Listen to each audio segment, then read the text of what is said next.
The sun was setting, signaling that the day was finally coming. The day that he would tell his mother and father about his plans to marry Teang.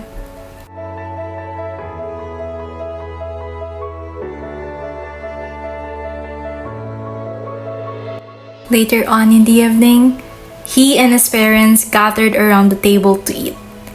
They recounted their days to each other while enjoying their meal.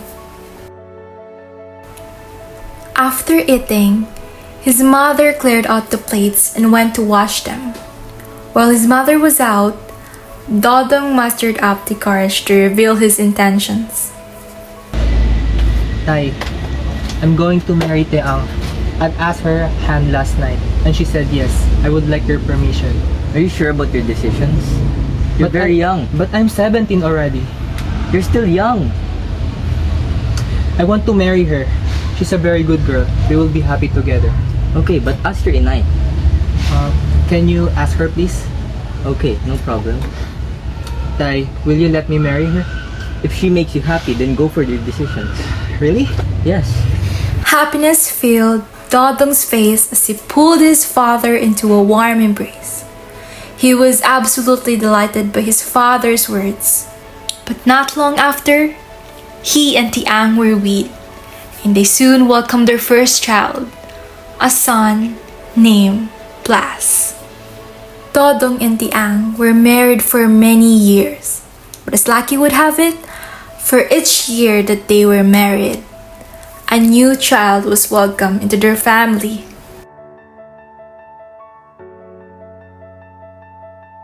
After many long years, Dodong and Teang's family had grown to include 6 children.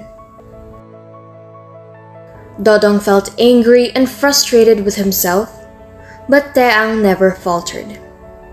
Despite her young age, she made sure to attend to all of her duties. That includes cooking, cleaning, and taking care of their children. She had become thin and shapeless. At times, she cried to herself, wondering what her life would be if she had not married, wondering what would have happened if she had married Lucio.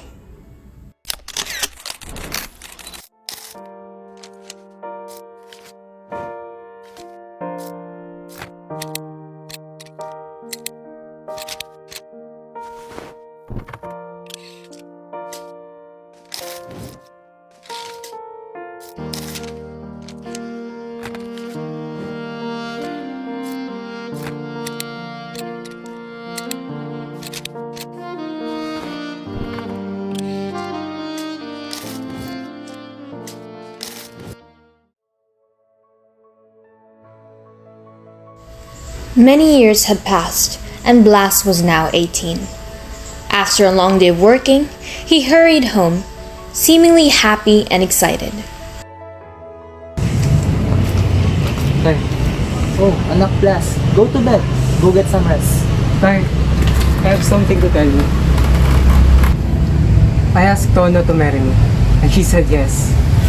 Tay, I love her very much and I want to marry her. Dodong fell silent. He stared intently into his son's eyes and was immediately reminded of himself.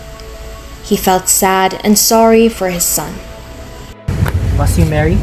Yes, Tay, and I want your blessing. Dodong thought about his life and all the decisions he had made up to this point. He looked back at his son, his sweet, precious boy. Finally, he opened his mouth to speak. If that what makes you happy, then go and marry. Yes, Tay. Thank you so much. I have to tell Tona. Dodong watched as Blas hurried out of the house. He stared wistfully at his young son. He felt a sudden wave of sadness and guilt. It was as if history was painfully repeating itself once more.